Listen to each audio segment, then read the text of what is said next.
지난주에도 얘기를 잠깐 드렸던 것처럼 칼빈의 이 제네바 교리 문답은 종교개혁 당시에 최초로 기록된 이 교리 문답이다라고 할 수 있습니다. 그래서 이 교리 문답이 이후에 만들어지는 모든 교리 문답에 어떻게 보면 기초가 되는 이 교리 문답이 이 제네바 교리 문답입니다. 그래서 칼빈의 그 사상, 칼빈의 그 가르침들이 어떤 것인지 우리는 잘 알 수 있고, 다른 교리 문답에 비해서 이 제네바 교리 문답은 더 상세하고 자세하게 기록하고 있다라고 말했습니다. 그래서 우리 하이델베르그 교리 문답이나 소요리 문답이나 이런 다른 교리 문답들에서는 없는 내용들이 여기는 많이 추가가 되어 있는 것을 볼 수가 있습니다. 모든 교리 문답이 똑같지만 크게 이 교리 문답들은 십계명, 또 사도신경, 주기도문, 이게 기본 이 바탕을 이루고 있습니다. 그래서 이 세 가지를 개혁자들은 이게 하나님이 우리에게 주신 보물이다, 이렇게 말을 하고 있습니다. 그만큼 이 사도신경, 십계명, 주기도문은 우리 기독교인이 알아야 될 그 어떤 진리의 지식의 핵심이 담겨 있는 그런 말씀이라고 할 수 있습니다. 사도신경은 우리가 무엇을 믿어야 되는지, 십계명은 우리가 어떻게 살아야 되는지, 그리고 주기도문은 우리가 어떤 소망을 품고 어떤 방향으로 어떤 비전을 품고 살아가야 되는지에 대해서 가르쳐 주고 있습니다.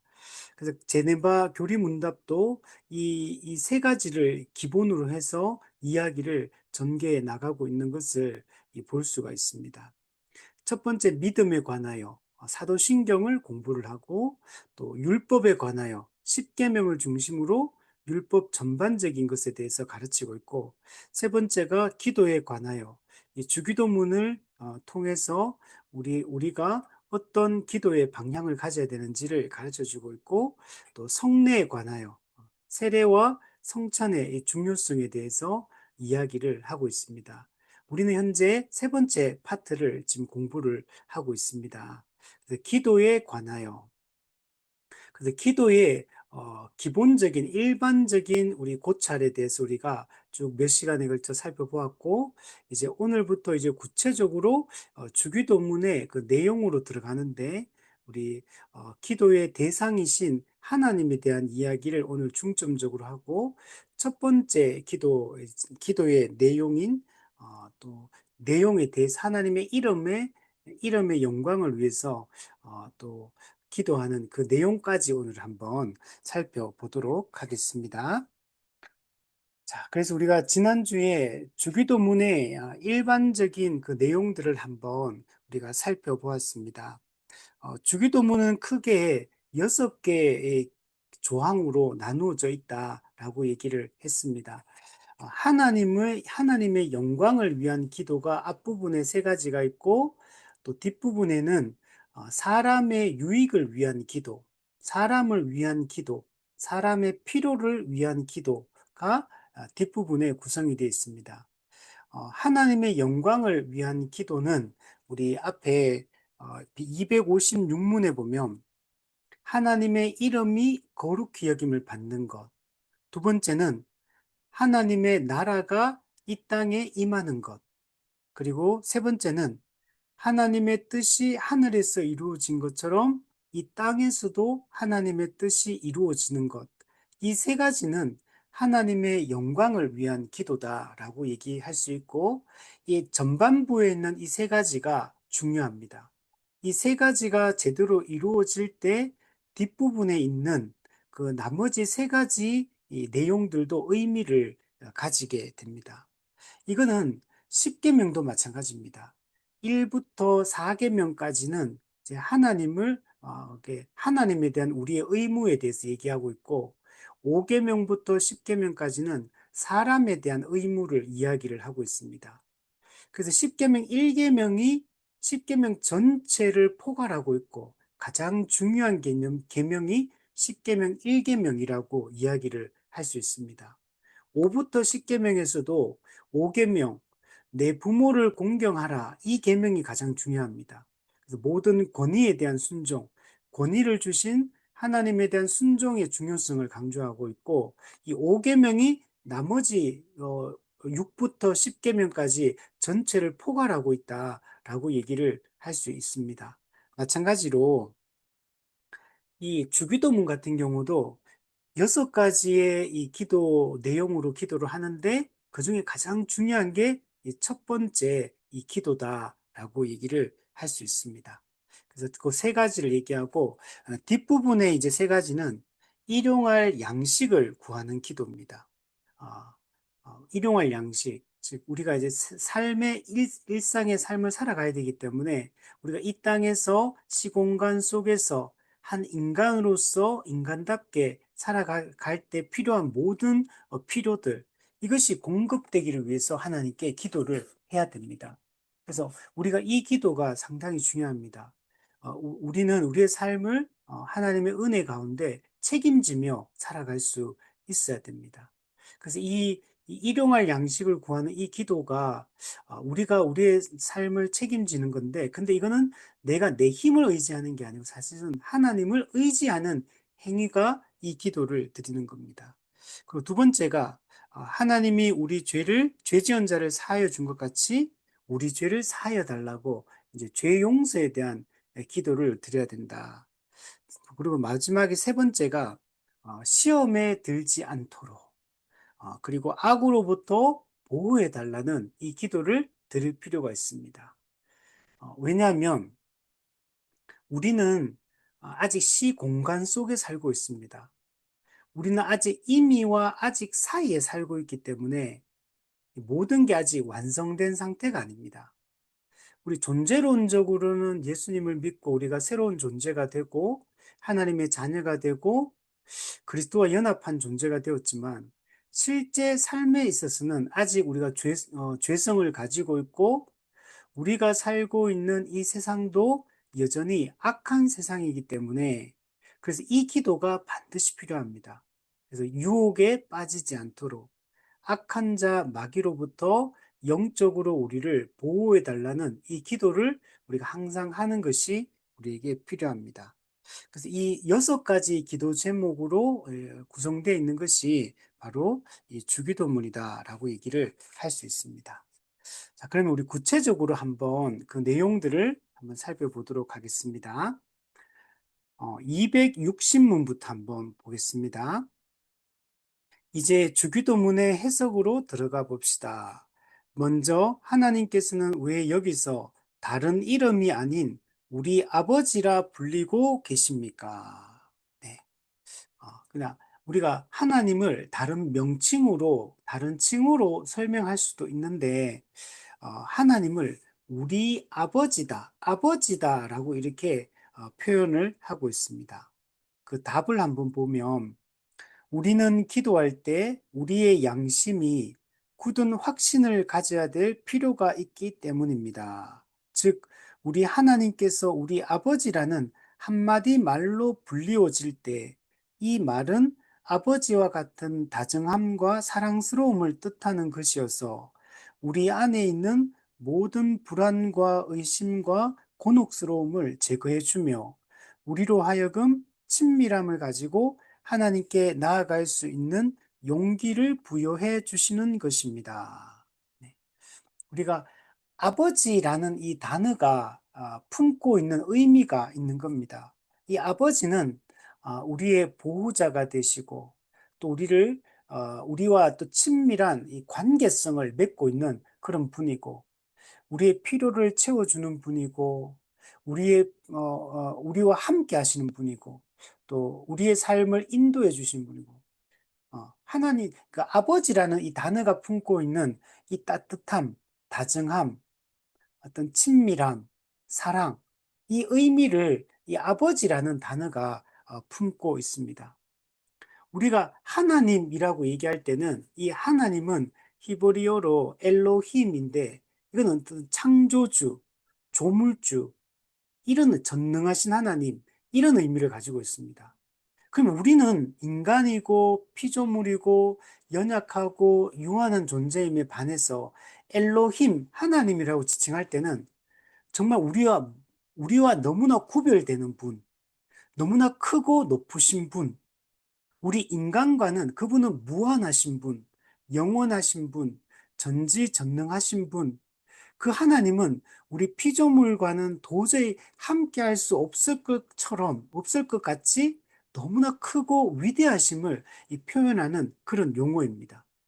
그 우리가 하나님께 기도할 때 엘로힘 이렇게만 우리가 이해를 한다면 이게 기도할 때 친밀함, 또 가까운 분, 우리와 함께 하시는 분, 우리 삶에 개입하고 관여하는 분, 이런 느낌을 우리가 갖기가 힘듭니다. 그래서 우리가 하나님을 이렇게 하늘에 계신 우리 아버지요. 하늘에 계신. 그래서 그분은 그런 창조주고 모든 만물을 또 섭리하고 다스리는 그런 크고 높고 위대하시고 전지전능 영원 무궁무한하신 그런 분인데, 근데 그분이 피조물인 우리 한계 속에 갇혀 있는 우리의 아버지가 되신다라는 이 표현은 우리로 하여금 하나님께 더 정말, 하나님께 나아가는 것을 더 담대하게 나아갈 수 있도록 하는 그런 표현이라는 겁니다. 하나님이 너무 크고 가까이 하게 먼 당신처럼만 느껴지면 그러면 기도할 때 우리가 이게 담대하게 그 기도 응답에 대한 확신을 가지고 더 정말 친밀하고 진솔하게 하나님께 나아가기가 어렵습니다. 그렇기 때문에 예수님께서 이 주기도문을 가르쳐 주실 때 이렇게 기도하라 그러면서 하늘에 계신 우리 아버지요 이렇게 기도하라는 겁니다. 그래서 기본은 이분은 하늘에 계신 분이다라는 걸 생각을 해야 됩니다. 이분은 창조주시오, 섭리주시다. 만물의 왕이시다. 이분은 전지전능하시며 모든 것을 그분의 작정대로, 그분의 계획대로 성취하고 이루시는 그런 분이다. 라는 이 생각을 우리 기본적으로 가지고 있어야 돼요. 그리고 그분은 선하실 뿐만 아니라 공의로우신 분이다. 그분은 자신의 법으로 우리에게 말씀하시고 그 말씀하신 대로 모든 것을 이루시고 성취하시는 분이다. 기본적으로 우리가 이런 하나님을 생각해야 돼요. 그런데 그분이 누구냐? 우리 아버지다라고 생각을 해야 된다. 그래서 우리 하늘에 계신이라고 표현할 때는 이거는 어떤 초월자를 이제 강조하는 개념이고 우리 아버지다라고 얘기할 때는 내제자 하나님, 우리와 함께 하신 하나님, 우리 가까이 계신 하나님, 이 좋은 아버지, 우리가 이런 하나님으로 인식할 수 있도록 우리에게 가르쳐 주고 있는 겁니다. 그래서 칼빈도 이걸 우리의 양심이 굳은 확신을 가져야 될 필요가 있다.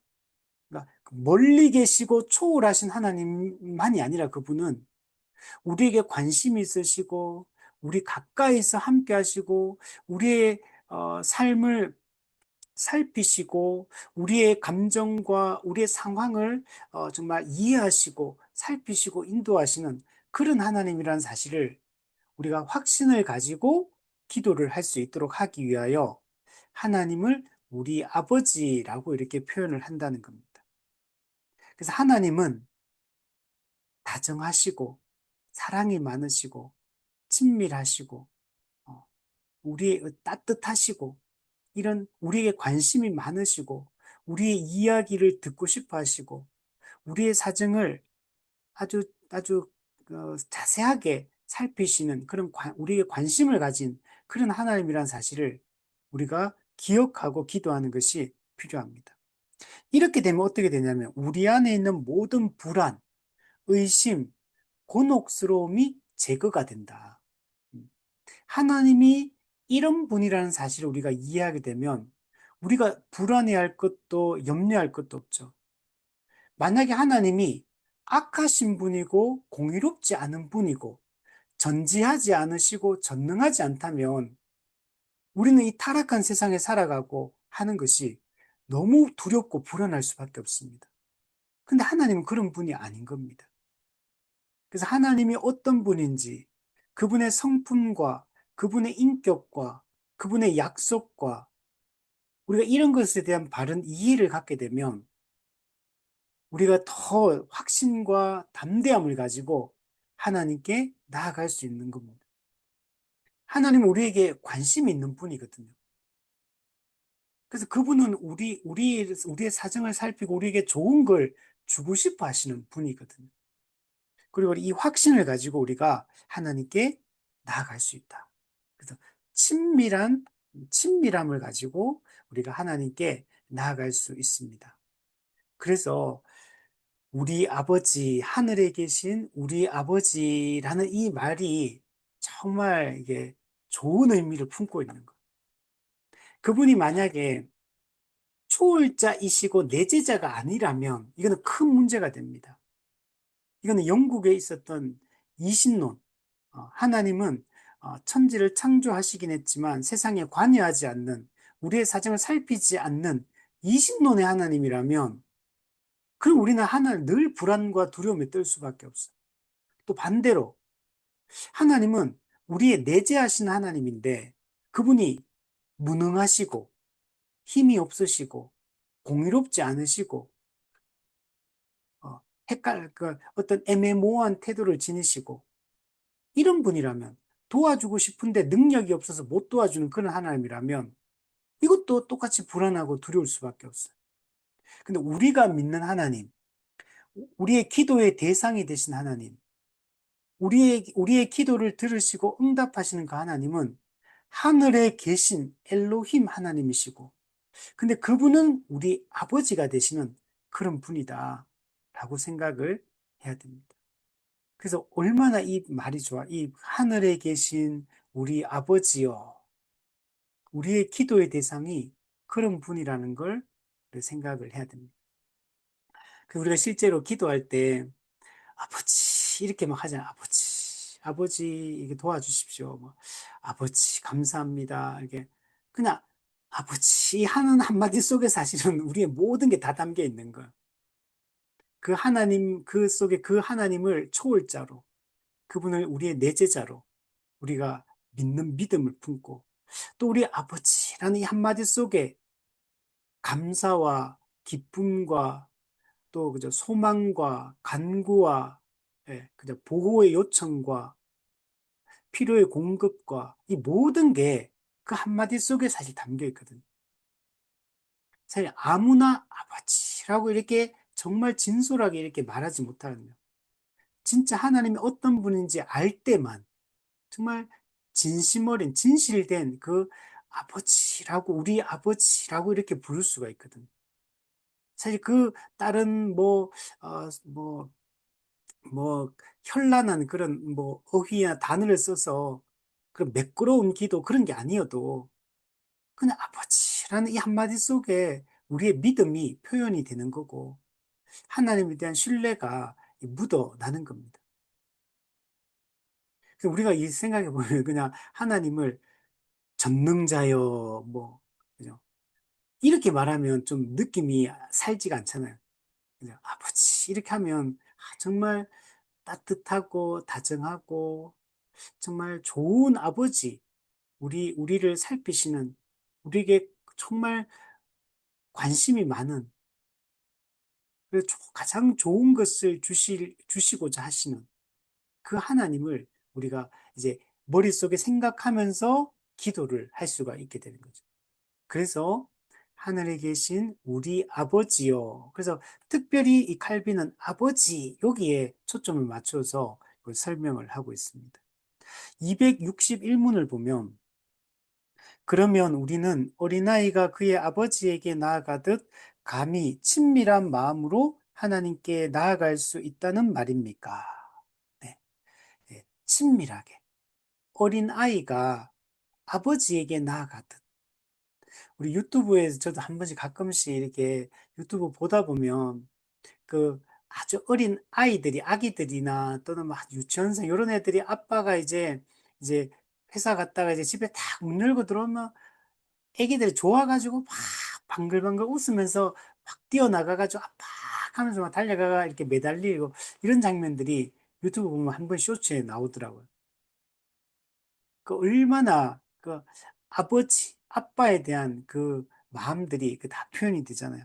그러니까 정말 친밀하고 있는 그대로를 이제 그 마음을 가지고 하나님께, 아버지에게 나아가서 탁 안기고, 그래요. 그럼 아빠가 탁 안고 이렇게 탁 하늘로 던져주면 막 가르르 웃으면서 그 되게 위험한데, 애기 입장에서는. 근데 좋아가지고 그 아버지를 전적으로 신뢰하고 좋아서 이렇게 기뻐하고 막 웃고 이런 모습을 볼 수 있습니다. 그러니까 우리는 하나님을 이게 대할 때 이게 너무 격식을 차려서 막 좀 가까이 하기엔 좀 너무 좀 껄끄러운, 부담스러운 그런 하나님으로 우리가 인식을 하는 게 아니고 정말 따뜻한 아버지, 예, 그런 아버지, 다정한 아버지, 예, 정말 전적으로 정말 아, 자식을 사랑하는 그 아버지에게 나아가듯이 그 어린아이가 정말 살갑게 이렇게 나아가듯이 우리는 하나님을 그런 분으로 인식하고 우리가 나아가야 되는 겁니다. 그래서 우리는 이것으로 우리가 구하는 것을 반드시 얻으리라는 큰 확신을 가지고 나아가게 되는 겁니다. 예, 하나님이 좋은 아버지이시기 때문에 우리의 기도에 하나님은 응답하시는 분이라는 이 확신을 가지고 나아가야 됩니다. 그죠? 아버지는 자녀에게 정말 꼭 필요한 것을 주시는 분이에요. 그죠? 저도 마찬가지. 아이들이 이렇게 뭐 먹고 싶다 그러면 막 맨날 사달라 그러고 막 그런데 또 그래도 막 계속 그렇게 사주면 또 건강에도 안 좋고 그러니까 계속 사주진 않는데 그래도 자꾸 얘기하면 반복적으로 얘기하면 또 사주게 되더라고요, 이게.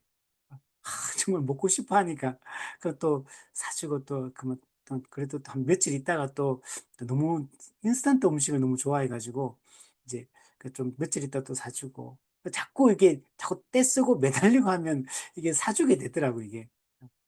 근데 아버지 그러니까 그 자식이기 때문에 그런 거죠. 자녀기 때문에. 그러니까 관계 때문에 그런 거죠. 아버지고 자녀고. 그러니까 관계가 중요하거든요. 관계가. 그래서 우리가 기도를 드릴 때 하나님을 우리 아버지, 그러니까 아버지와 자녀의 관계, 이 관계 때문에 응답해 주는 겁니다. 그냥 그 자식이 그 부모에게 뭐 관계가 없는데 막 떼쓴다고 다 들어주는 게 아니잖아요. 그냥 관계 때문에 들어주는 거거든요. 그래서 어, 좋은 아버지로서 그 좋은 아버지는 자녀에게 필요한 것을 채워주시는 그런 분이라는 확신을 갖고 그래서 우리가 기도할 때 하나님이 그의 뜻에 맞는 모든 기도에 대해서 응답해 주시리라는 이 확신을 가지고 우리는 기도를 하는 겁니다. 예전에 내비게이터 그 책자 중에 성경 공부 책자 중에 하나가 이제 기도 응답의 확신이라는 그 책이 있었는데 이게 되게 중요한 겁니다.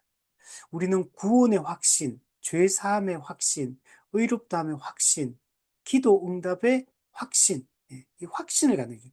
근데 이 기도 응답의 확신은 우리가 하나님이 좋아하는 뭔가를 막 우리가 순종해서 뭔가 헌신했기 때문에 하나님 거기에 대한 보상으로서 우리에게 주시는 게 아니라 아버지와 자녀의 관계, 우리가 예수님을 믿음으로 하나님의 양자로 입양이 됐죠. 우리 구원의 서정 중에 양자. 그렇기 때문에 하나님은 언약 관계가 맺어졌기 때문에 그 우리에게 언약적 복을 허락하시는 겁니다. 그래서 우리는 이 확신을 가지고 우리는 나아가야 됩니다. 뒤에 보면, 왜냐하면 악한 우리도 자녀들이 빵과 고기를 우리에게 구할 때 이를 거절할 수 없다면 선하실 뿐만 아니라 온갖 모든 좋은 것의 근원이신 하나님께서는 당신의 자녀들의 간구를 더더욱 거절하지 않으실 것이기 때문입니다. 네. 이 땅에 인간 부모도, 악한 부모도 자기 자녀가 빵과 고기를 달라고 하면 거절하지 않는다는 거예요. 자녀가 빵을 달라고 하는데 돌을 줄 부모가 없고 자녀가 이렇게 물고기를 달라고 하는데 뱀을 줄 부모가 없다는 겁니다. 악한 인간이라도 자기 자식한테는 온갖 좋은 것들을 주는 게 그 부모라는 겁니다. 그 남미에 가면 이런 그 마약 그런 카르텔 이런 사람들 뭐 보면은 그 영화에 자주 등장하는 장면이 어떤 거냐면 정말 그 마약 그 조직의 보스고 이런 사람들이 보면 정말 그 남미는 그 마약과 관련해서 사건 사고 정말 많고 사람 막 죽여가지고 막 전시해 놓고 막 이런 나라잖아요. 그런 일이 그 멕시코라는 일도 많이 일어나거든요. 근데 그런 나쁜 짓은 다 하면서 근데 그 영화 같은 데 보면 자기 가족은 끔찍히 사랑하는 모습들을 보여줍니다. 그런 장면이 영화에 보면 자주 등장하더라고요. 남에게는 그렇게 사람을 죽이고 피해를 입히고 공권력을 무시하고 막 이렇게 하면서 근데 자기 그 가족은 자기 아내, 자기 자식 여기는 막 최고급으로 너무나 다정하고 뭐 이렇게 아버지로서 남편으로서 가정 안에서는 너무 잘하는 모습들이 그 영화에 보면 많이 나오더라. 그래 같이 막 밥 먹고 얘기하고 웃고 장난치고 막 이렇게 하다가 근데 전화가 띠리링 왔는데 조금 밖에 나가 전화 받는데 누구 죽이라 그러고 뭐 이런 얘기를 막 한다는 거예요. 악한 자도 그렇다는 거예요. 자기 자식한테는 잘한다는 거예요. 근데 하물며 하나님은 어떻게 했느냐는 거. 하물며 하늘의 아버지 천부 너희 천부께서는 온갖 좋은 것을 너에게 주지 않겠느냐는 거. 왜냐하면 그분은 기본적으로 그분은 선한 분입니다. 그분은 자기 백성을 사랑하는 분이에요. 자기 자녀에게 좋은 것을 주기 원하시는 분입니다. 그리고 그분은 선하시고 모든 좋은 것의 근원이 되시는 분입니다. 근데 만약에 자기 자녀가 악한 걸, 죄 짓는 데 도와달라고 한다거나 하나님의 영광을 가리고 사람을 해치는 일을 하는데 도와달라고 하면 당연히 안 들어주겠죠. 그러나 자녀가 필요해서 또 하나님의 뜻에 맞는 선한 것들을 구하는데 하나님이 아버지께서가 들어주지 않겠느냐는 겁니다. 자녀들의 간구를 안 들어주겠느냐라고 말씀을 하고 있는 겁니다. 그래서 마태복음 7장 산산수훈에 너희가 악한 자라도 좋은 것으로 자식에게 줄 알거든. 하물며 하늘에 계신 너희 아버지께서 구하는 자에게 좋은 것으로 주지 않겠느냐. 좋은 것을 주시는 분이다. 이제 다른 본문에 가면 이 좋은 것이 이제 구하는 자에게 성령을 주지 않겠느냐. 그 성령을 주셔서 구원의 모든 은혜를 우리에게 적용해 주시겠다라고 말씀을 하고 있습니다. 우리 262문을 보면 우리 아버지라는 명칭으로부터 기도는 오직 예수 그리스도의 중보의 기초를 두어야 한다는 것을 분명히 증거할 수 있습니까? 네, 그렇습니다. 우리가 하나님을 향해 아버지라고 부를 수 있는 것, 이거는 특권입니다. 아무나 하나님을 아버지라고 부를 수 없어요. 로마스라든지 이런 데 보면 하나님께서 성령을 우리에게 보내주셔서 하나님을 향하여 아버지라 부를 수 있게 하신 겁니다. 이거는 아무에게나 주어진 은혜가 아니에요. 이거는 성경적으로 보면 창세전에 하나님께서 그 깊으신 뜻대로 예정하신 자들이 있어요. 로마서 8장에 미리 아시고 미리 정하시고 부르시고 의롭다 하시고 거룩하게 하시고 영화롭게 하시는 하나님이 창세전에 택한 자에게만 이런 은혜가 부어집니다. 예수님은 자기 백성을 저희 죄에서 구원할 자. 예수님은 누구를 위해 십자가를 지셨느냐? 자기 백성, 즉 누구? 창세전에 하나님이 선택하신 자기 백성을 위하여 십자가에 죽으신 것. 그래서 우리 개혁파 신학은 보편 속죄가 아니고 제한 속죄를 얘기하는 겁니다. 칼빈주의 5대 교리 중에 제한 속죄. 예수님의 십자가 죽음은 누구를 위한 죽음이냐? 하나님의 창세전에 택한 자들을 위하여 죽으신 죽음이다. 제한 속죄를 얘기하고 성령께서 예수님의 십자가 구원의 은혜를 우리에게 적용하십니다. 구원 적용. 근데 그걸 누구한테 하시냐면 하나님이 창세전에 택하시고 예수 그리스도 그를 위해 죽으시고 그리고 그들에게 성령께서는 십자가의 공로를 우리에게 효력을 적용합니다. 이걸 성령의 효력 있는 부르심, 성령의 효과적인 부르심이라고 합니다. 그런 사람들에게만 이 은혜가 주어지는 거예요. 성령께서 우리로 하여금 하나님을 아바, 아버지, 이 아바라는 단어는 아람어인데 그냥 아버지라는 말입니다. 똑같은 말, 그러니까 아버지, 아버지라고 두 번 반복해서 부르는 말이에요. 우리 지금 개역개정에서는 이걸 아빠, 아버지 이렇게 번역해가지고, 그러니까 아버지는 좀 근엄하고, 아빠는 좀 더 친밀하고, 뭐, 요런 의미로 자꾸 이렇게 쓰려고 번역이 된 것 같아요. 저는 조금 아쉬운데, 사실은 그는 그런 의미가 아니고, 그냥 아버지, 아버지, 이렇게 똑같은 단어를 두 번 반복하는 거다. 이렇게 강조하고 있는 거거든요. 그래서 하나님이 택한 자에게만 성령께서 효력 있게 부르셔서 아바, 아버지라고 부를 수 있는 이 엄청난 특권을 주신 겁니다. 이건 관계가 형성이 안 되면, 언약 관계가 맺어지지 않으면 이거는 절대로 부를 수 없는 용어거든요. 예를 들면 거듭나지 않은 어떤 일반 사람이 하나님을 향해 교회 와가지고 아버지, 아버지 한다고 해서 하나님 그 기도를 듣는 게 아니에요. 기도 응답은 오직 자기 자녀에게만 해당하는 겁니다. 그래서 우리가 아버지라고 부를 수 있는 건, 근데 이게 어떻게 가능했냐? 예수 그리스도의 중보 사역이 있었기 때문에 이게 가능해지게 된 겁니다. 그래서 우리가 아버지라는 명칭을 사용할 수 있는 것은 예수 그리스도의 중보 사역에 기초하고 있다라고 얘기하는 겁니다. 그럼 이거는 무슨 말이냐? 그리고 만약 예수 그리스도가 이 땅에 오셔서 십자가에 우리를 대신하여 화목제물로 죽지 않으셨다면, 즉 대속을 통해서 공의를 만족시키지 않았다면 우리는 하나님을 아버지라 부를 수가 없습니다.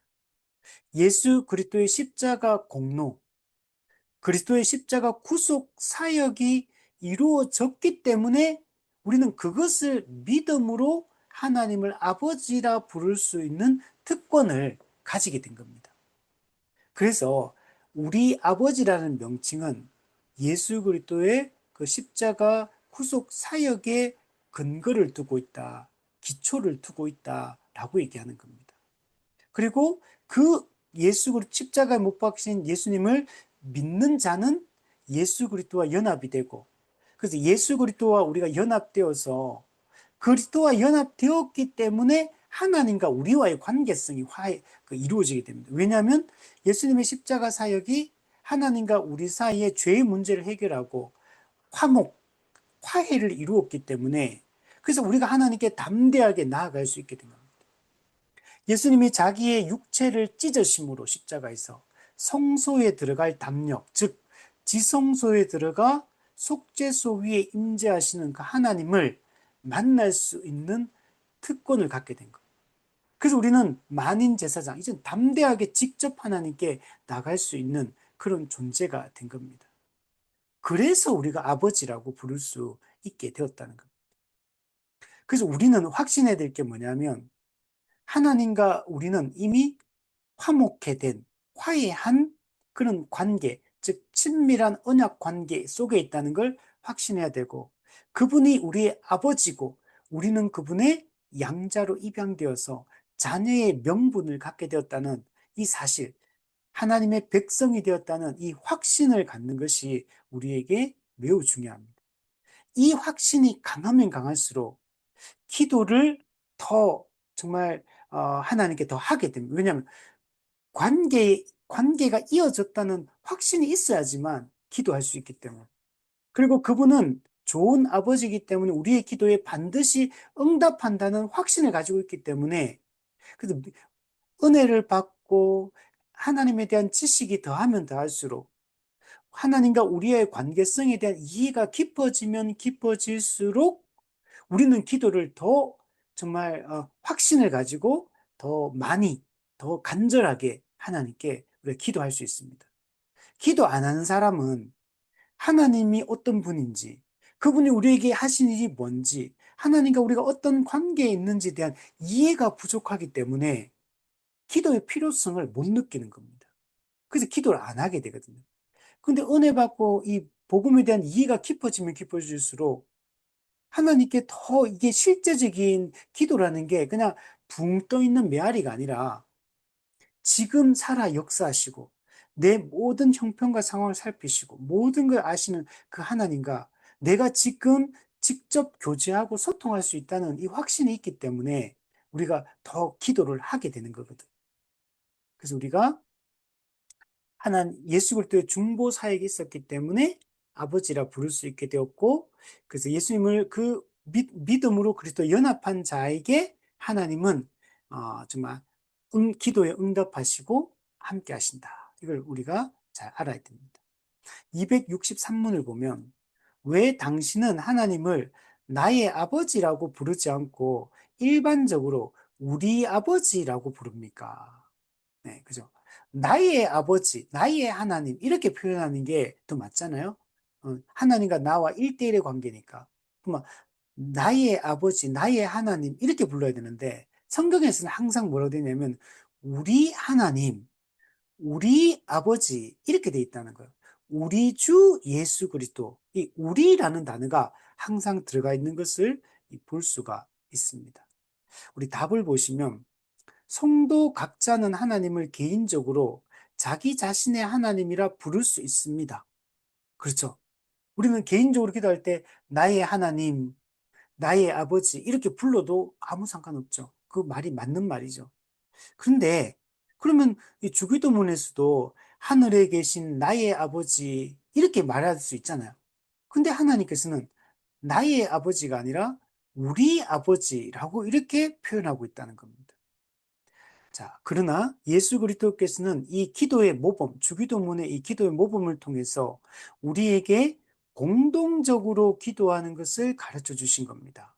네, 그러니까 개인적으로 기도하는 게 아니라 공동적으로, 즉 공동체적으로 또는 집합적으로 우리에게 기도하도록 하셨다라고 얘기합니다. 자, 그것은 우리는 기도하면서 이웃에 대하여 사랑을 실천할 것과 또 자기의 일만을 걱정해서는 안 된다는 것을 가르치시기 위함이었습니다. 자, 무슨 말이냐면, 우리는 예수 믿는 나는 어떤 사람이냐면, 나라는 개인으로 존재하는 게 아니에요.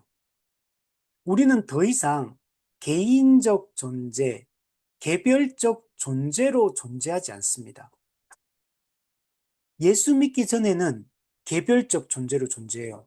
근데 예수 믿고 나면 영적으로 존재의 형태가 달라지는 겁니다. 존재 방식이 달라지는 겁니다. 예수 믿기 전에는 뿔뿔이 흩어져 있는 그냥 모래알 같은 이런 개개인으로 존재합니다. 근데 예수님을 믿으면 어떻게 되냐면 머리이신 그리스도의 몸에 우리가 그 한 부분을 차지하게 됩니다. 그 이전까지는 그냥 모리알처럼 낱개로 다 개인적으로 존재합니다. 존재 방식 자체가 개별적 존재, 개인적 존재로 존재해요. 근데 예수 믿으면 우리가 에베소서 말씀 보면 서로 연결하고 서로 상합하여 한 몸, 그리스도의 몸으로 하나가 되는 겁니다. 그래서 우리는 그리스도 몸의 한 지체다, 한 부분이다, 지체의 각 부분이다 이렇게 표현하는 거예요. 그래서 한 몸인데 한 몸의 많은 지체로 우리는 존재하고 있는 겁니다. 그리스도가 머리, 즉 교회를 통치하시는 교회의 머리 주인이 되시고, 그리고 우리 각 사람은 어떤 사람이냐면 그리스도의 몸, 교회, 그리스도의 몸의 한 지체, 한 부분, 각 부분으로 존재하는 겁니다. 우리는 서로 어떻게 되냐면 한 몸이라는 유기체에 그냥 연합되어 있는 거예요. 서로 연결되고 상합하여 붙어 있는 한 몸이 돼 있는 겁니다. 그래서 우리가 성도들을 향해서 말할 때 지체라고 표현해요. 지체, 몸에 붙어 있는 한 부분인 거예요. 지체, 유기체인 겁니다. 유기체. 서로가 긴밀하게 영적으로 서로가 긴밀하게 영적으로 연결되어 있는 존재. 서로가 서로에게 긴밀하게 영향을 끼치는 존재. 한 사람이 아프면 다 같이 아픔을 느끼고, 한 사람이 기쁘면 다 같이 기쁨을 느끼고. 그러니까 이게 나와 너의 구분이 없어지는 거야. 그래서 내 이웃을 내 몸과 같이, 내 자신과 같이 사랑할 때 다른 지체가 남이 아니게 된 거야. 한 몸의 각 지체로 연결되어 있는 유기체로 교회가 존재하는 거야. 즉, 낱개로 개별적으로 존재하던 존재가 예수 믿는 순간 그리스도의 몸이라는 큰 하나의 덩어리에 그냥 딱 붙어버리는 거야.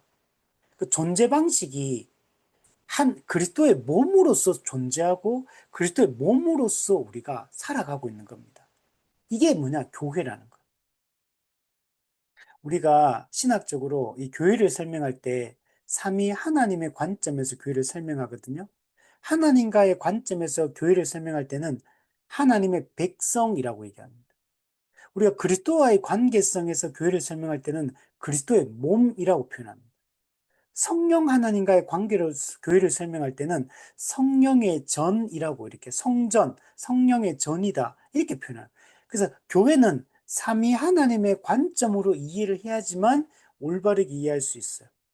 그래서 교회는 그리스도의 몸이기 때문에 더 이상 우리는 구별된 개별적 존재로 존재하는 게 아니고 영적으로 보면 한 몸에 붙은 유기체로서 우리가 지금 존재하고 있다. 그러면 우리가 살아갈 때도 삶의 방식도 더 이상 개별적인 삶을 살면 안 돼요. 개인주의적 삶을 살면 안 됩니다, 교회는. 왜? 존재가 개별적 존재가 아니기 때문에 개별적인 삶이라는 것도 없어요. 개별적인 싸움이라는 것도 없어요. 개별적 영적 전투라는 것도 없어요. 교회적 존재, 공동체적 존재, 집합적 존재, 공동적 존재, 이렇게 표현해요. 이런 존재이기 때문에 이 삶의 방식도 공동체적인 삶을 살아야 되고, 예, 집합적인 삶을 살아야 돼. 교회적 삶을 살아야 돼요. 그렇기 때문에 여기서 성경에서 우리라고 표현할 때, 우리 주 예수 그리스도, 우리 하나님, 이렇게 우리라는 표현을 쓸 때 다 뭐냐면 이건 교회를 상징하는 말이에요. 하나님은 누구의 하나님이냐? 나의 하나님이라기보다는 교회의 하나님, 우리의 하나님, 그리고 이 교회는 통일성, 전 세계에 있는 모든 교회가 하나인 교회, 한 몸인 교회, 보편성, 시대와 인종과 문화를 초월해서 교회 전체가 보편적인 하나인 교회. 이게 우리가 믿는 교회론이에요. 그래서 개별적 삶이 아니라 공동체적 삶, 교회적 삶, 집합적 삶, 그 존재에 걸맞는 삶의 방식으로 살아가야 돼요. 우리가 기도를 할 때도, 그래서 기도할 때 내 기도만 하면 안 되는 거죠. 왜? 우리가 기도해야 되고, 우리는 기도할 때 나 개인으로 기도하는 게 아니고, 교회의 한 부분으로서, 교회의 한 지체로서, 유기체로서 내가 기도하는 거. 그러면 이때 기도할 때 그 기도가 나만을 위한 기도, 개인주의적 기도, 이건 어불성설인 거. 한 몸에 붙어 있는데 이 왼손이 나는 나만 위해서 살 거야, 이제부터. 네 왼쪽 귀, 오른쪽 귀가 다쳐도 나는 신경 안 쓸 거야. 나는 나만 생각하고 나만 보호하고 나만을 위해 살 거야. 이렇게 이게 불가능하다는. 왜? 이 손이 이 몸에 붙어 있기 때문에 유기체적으로 서로 연결되어 있기 때문에 손이 안 다쳤고 내 귀가 다쳐도 손이 다 같이 아픔을 느끼는 거. 귀가 기쁨을 느끼면 손도 기쁨을 느끼는 거. 유기체이기 때문에. 그래서 우리가 삶의 방식이 공동체적이어야 돼요. 그러니까 이걸 우리가 훈련해야 돼요. 지금 우리는 너무나 개인주의적 신앙생활을 하고 있거든요. 교회가 이런 존재라는 인식을 깊이 못해요. 교회가 하나고 한 몸이라는 말은 하지만 실제로 행하는 것들은 다 개인주의적이에요. 이렇게 하면 성경이 말하는 참된 교회로서 사는 거는 어려워지는 겁니다. 그냥 한 곳에 한 장소에 모여있지만 다 분리된 개개인으로 존재하고 있는 거죠. 의식 자체가 그렇기 때문에. 그리고 우리가 기도할 때도 마찬가지라는 거. 개별적 기도, 개인적 기도를 드리는 게 아니라 공동체적 기도. 그래서 우리 하나님께 우리 교회를 위하여 기도하는 것. 그래서 우리의 모든 기도가 나 개인을 위한 기도여도 그거는 교회를 위한 기도고, 또 옆에 있는 지체를 위한 기도, 그것도 교회를 위한 기도고, 삶의 방식도 마찬가지고 다 그렇게 돼야 된다라고 말할 수 있는 겁니다. 자, 264문에 보면 하늘에 계신이라는 말은 무슨 뜻입니까? 그것은 하나님이 지극히 높으시고 모든 권능이 있으시며 그분을 다 이해할 수 없다는 말입니다. 자, 앞부분에서 먼저 우리의 기도의 대상이신 하나님은 어떤 분이냐? 아버지다. 근데 어떤 아버지? 나의 아버지가 아니라 우리 아버지, 교회의 아버지시다. 라고 얘기했어요. 근데 이 교회의 아버지 대신 이분은 어떤 분이냐? 하늘에 계신 분이에요. 땅에 계신 분이 아니고 하늘에 계신 분이에요. 하늘과 땅은 성경에서 이 대조가 되는 거거든요. 하늘에 계신 완전하시고 영원하시고 무한하신 초월적인 하나님. 모든 인간의 이해와 경험과 이걸 뛰어넘는 하나님. 높고 그리고 위대하신 하나님. 크고 강한 하나님. 전능하신 하나님. 이런 하나님. 우리 인간의 경험과 우리의 인간의 이 언어로는 표현할 수 없는, 우리 인간의 지식으로는 다 파악할 수 없는, 알 수 없는 하나님. 우리의 이해력을 초월해 계신 하나님. 우리의 경험을 초월해 계신 하나님. 인간의 상식을 뛰어넘는 하나님. 그분이 누구냐? 우리 아버지라는 거예요. 우리는 하나님이 단지 좋은 그냥 옆집 아저씨 같은 분이 아니에요. 그냥 좋은 그냥 삼촌 이런 분이 아니에요. 하나님은 좋은 아버지일 뿐만 아니고, 근데 그분은 하늘에 계신 그런 분이에요. 우리 이사야 55장에 보면 내 길은 너희 길보다 높으며 내 생각은 너희의 생각보다 높으니라. 하나님의 길, 하나님의 방법, 하나님의 일하심, 하나님의 능력, 하나님의 지혜, 모든 것이 우리를 초월하는, 우리를 능가하는 분이라는 거예요. 하나님은 우리 너머에 계신 분이에요. 저는 예전에 어릴 때 홍해가 갈라졌다. 죽은 자가 살아났다. 이게 참, 아무리 생각해도 이게 잘 안 믿어지더라고요, 사실은. 어릴 때.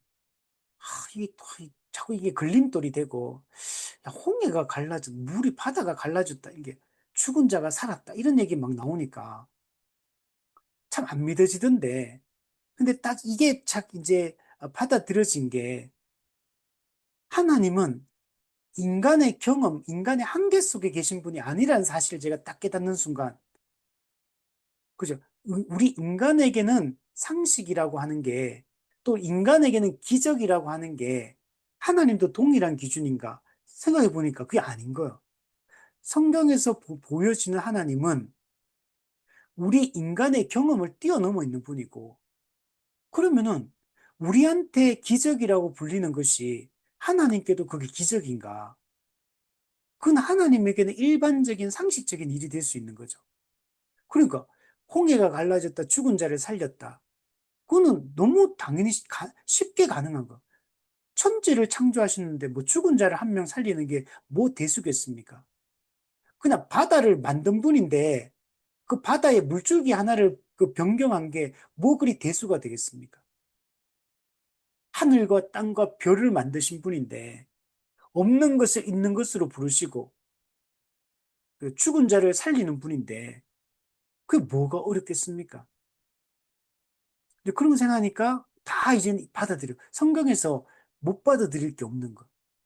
성경이 또 실제로 경험적으로도 살아보면 성경이 가르치면 다 맞다는 게 다 동의가 되고 인정이 되거든요. 다른 걸로는, 다른 어떤 세계관을 가지고는 설명이 안 되는 것들이 성경의 관점으로 설명하면 설명이 다 되는 거예요. 이 인간 사이에 일어나는 개인적인 문제든 국가적인 문제든 정치적이든 종교적이든 영적이든 어떤 문제도 성경을 가지고 해석이 불가능한 게 없거든요. 성경의 이 세계관으로 다 설명이 가능하고, 또 성경이 가르치는 바가 실제 인생을 살아보면 인생 경험과 일치한다는 걸, 그리고 내 경험뿐만 아니라 책을 통해서든 다른 사람의 인생을 들을 때도 성경이 말하는 것과 사람들이 경험하는 것이 정말 일치하는구나, 똑같구나 라는 것들을 경험하게 되죠. 그리고 성경을 읽어보면 동의하지 않을 수가 없어요. 이, 정말 이 진리의 이 수준, 이 진리의 깊이, 그리고 이 전체적인 통일성, 이 모든, 그리고 이런 것들을 생각해 보면, 정말 이게 성경이 진리가 맞구나라고 우리가 확신할 수 있죠. 하나님은 우리보다 크고 높고 강하신 분입니다. 로마서 11장에도 보면 깊도다 하나님의 지혜와 지식의 풍성함이요 그의 판단은 헤아리지 못할 것이며 그의 길은 찾지 못할 것이로다. 네. 하나님 이해가 안 됩니다. 하나님 제가 경험해 본 적이 없습니다. 우리가 뭐라고 뭐 경험해 본들 뭐 얼마나 많이 경험했으며 우리가 안들 뭐 얼마나 안다고 하나님 앞에 하나님 이해가 안 됩니다. 예, 사실 그것도 교만한 말이죠. 하나님 하신 하나님 선한 분이기에 하나님이 허용하시고 하나님이 일하시는 모든 것들은 다 선한 겁니다. 그 당시에는 그게 고난처럼 느껴지고 고통처럼 느껴지지만 하나님의 판단을 우리가 어떻게 헤아리겠습니까? 하나님이 어떤 일을 행하실 때 내가 이해가 안 된다고 그게 선하지 않다고 어떻게 말할 수 있겠습니까? 하나님은 그의 길은 찾지 못합니다. 하나님은 높고 크시고 그 우리가 뒤돌아보면 하나님이 하신 모든 일이 선하고 하나님의 가장 최선의 길로 우리를 인도하시고 하나님의 그 선한 구원 경륜을 온전히 이루는 방향으로 모든 일 처리를 하고 계시다는 것들을 우리는 확인하게 됩니다. 그래서 우리는 우리의 하나님은 무능력한 하나님, 무책임한 하나님, 무기력한 하나님 또는 악한 하나님 그런 분이 아니라 선하고 공의로우신 분, 전능하신 하나님. 그분을 약속하시고 그 약속을 신실하게 성취하셔서 우리에게 영원한 하나님 나라를 제공해 주신 하나님. 하늘의 하나님이 한 나라를 세우실 것이고 그 국권이 주권이 아무에게도 다른 백성에게 넘어가지 않는 망하지도 않는 나라, 흔들리지 않는 나라, 견고한 하나님 나라. 의와 거룩만이 충만한 그런 그 유업을 우리에게 있게 하셨다는 걸 우리가 확신했으면 좋겠어요. 우리 베드로전서 1절 썩지 않고 더럽지 않고 쇠하지 아니하는 그 유업을 우리에게 있게 하셨다는 걸 우리가 확신해야 됩니다. 우리 265문 어째서 이런 표현이 필요한 것입니까? 우리가 하나님께 기도드릴 때 우리의 생각을 하늘로 들어 올리는 것을 배움으로써 그분을 육적이거나 지상적인 것으로 상상하지 아니하고 또 그분을 우리의 뜻에 종속시키지 아니하고 오히려 겸손하게 그분의 영광스러운 위엄을 경배하기 위해서입니다. 네. 하나님을 하늘에 계신 이렇게 이해하는 게 왜 중요하냐면 우리 기도를 드릴 때 자꾸 땅의 개념으로 생각하면 안 된다는 거예요. 땅의 개념으로 하나님을 생각하고 하나님의 능력을 생각하고 우리의 제한적인 이런 이성을 가지고 자꾸 하는 우리의 그 기도할 때 우리의 상상력이 동원돼야 되는데 자꾸 그 하나님이라는 분이 땅의 하나님으로 인식되면 안 된다는 거. 땅의 한계 속에 갇혀 있는 하나님으로 생각해서는 안 된다는 거. 그 하나님이 하늘에 계신 분, 크고 높고 위대하시고 모든 것을 아시고 모든 것을 계획하시고 이루신 하나님. 우리가 보는 이 놀라운 것들을 다 만드신 하나님. 그리고 모든 문제를 그 힘의 능력으로 그 뜻대로 모든 걸 회복시키는 능력의 하나님. 죽은 자를 살린 하나님. 없는 것을 있는 것으로 부르신 하나님. 그런 분으로 우리가 인식을 하고 그분께 친밀한 아버지에게 우리가 다가가서 기도를 해야 된다는 거. 그래서 하나님을 육적이거나 지상적인 것, 땅의 하나님으로 우리가 생각해서는 안 된다는 거예요. 그분을 우리의 제한적인 개념, 제한적인 이성, 제한적인 경험 속에 하나님을 가두어서는 안 된다는 거예요. 내 한계 속에 하나님을 가두지 말고 정말 참된 하나님, 성경이 말하는 그 하나님으로 우리가 인식하고 그 하나님께 기도를 우리가 드려야 된다는 거예요. 우리가 기도할 때 내가 이렇게 기도해도 이거는 아무리 계산기를 두드려 봐도 답이 안 나오고 이거는 아무도 해결 못 한다. 수많은 방법을 다 동원해 봐도 이 문제를 해결해 하지 못했다. 근데 하나님께 기도할 때도 이거는 하나님도 이거는 해결 못 한다. 이런 마음을 가지고 기도하는 것처럼 아무런 기대도 없고 하나님 일하시고 하나님 선하게 공의롭게 일을 이루어 가실 것에 대한 확신과 믿음도 없이 기도한다고 앉아 있긴 했는데 의심과 회의감과 이런 거 가지고 그냥 기도하는데 뭐 하나 혹시라도 뭐 하나 능력이 있으시면 들어주시면 좋고요. 뭐 이런 정도의 생각으로 하나님이 우리의 사정을 아시고 우리의 가장 선한 게 뭔지 알고 그걸 우리를 가장 좋은 길로 인도하기 원한다는 그 생각과 그 능력을 가지고 있는 분이라는 그 확신, 그러나 그 때와 그 방식은 하나님이 정하신다는 이 신뢰, 이걸 가지고 기도를 해야 되는데, 그래서 우리가 좀 늦더라도, 내가 원하는 방식으로 응답이 안 되더라도, 그럼 하나님에 대한 신뢰를 계속 가질 수 있고, 우리는 불안과 두려움이 아니라, 우리는 확신과 소망을 가지고 기다릴 수가 있고, 또 하나님을 끝까지 신뢰할 수 있는데, 그냥 기도는 하지만, 기도 응답은 기대하지 않는, 우리의 한계로 자꾸 하나님을 생각하면 안 된다는 거예요. 우리 그리스 로마 신화처럼 불완전한 신, 조금 비도덕적인 신, 그런 신으로 하나님을 이해하면 안 된다는 거예요. 이기적인 신, 자기가 원하는 그 요구 조건을 만족시켜주지 않으면 화를 내리는, 우리 그죠? 무속신앙이라든지 이런 제사 이런 거 그렇잖아요.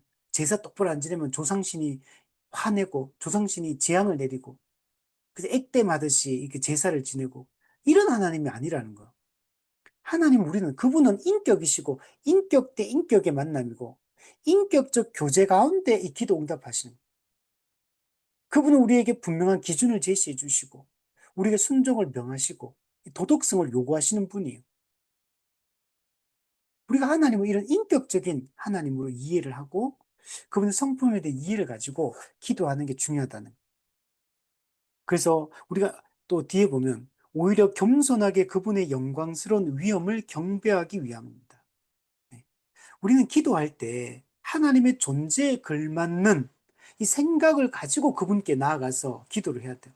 그래야지 그분께 온전한 영광을 돌릴 수가 있습니다. 또한 우리가 하나님께 대한 보다 분명한 신뢰를 가지기 원합니다. 우리가 하늘에 계신 하나님으로 인식을 해야지 하나님의 신뢰를 갖잖아요.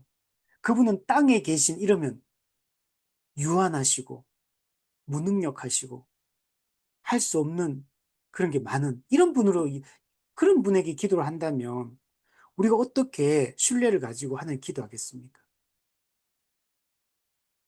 저는 이게 이 교리 공부할 때 이렇게 해보면 하나님이 어떤 분이신가 이제 이 하나님의 존재에 대한 그분의 그 하나님에 대한 지식 이 부분 공부할 때 되게 마음이 항상 이게 뜨거운 마음이 생기더라고. 항상 와, 하나님 이런 분이구나. 하나님의 성품에 대한 이해, 하나님 아는 지식이 더할 때 우리에게 오는 이 확신과 이 담대함. 이러니까 뭐 문제가 좀 있더라도 우리가 흔들리지 않을 수 있게 되는 거죠. 왜냐하면 하나님께서는 어떤 분, 하늘에 계신 만물의 통치자이시며 우리의 주님, 즉 우리의 왕이 되시기 때문입니다. 그래서 하나님 어떤 분이요? 상천하지 하나님.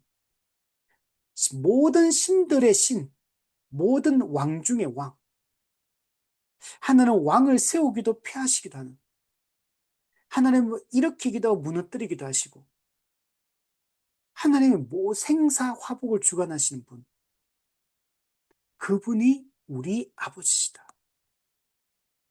우리 이런 생각을 가지고 우리 주기도문에 구체적인 하나하나의 기도들을 해야 되고, 또 우리 일상적으로 우리 삶 속에서 이런 공동체적 기도, 교회적 기도를 우리가 드리는 것이 중요합니다.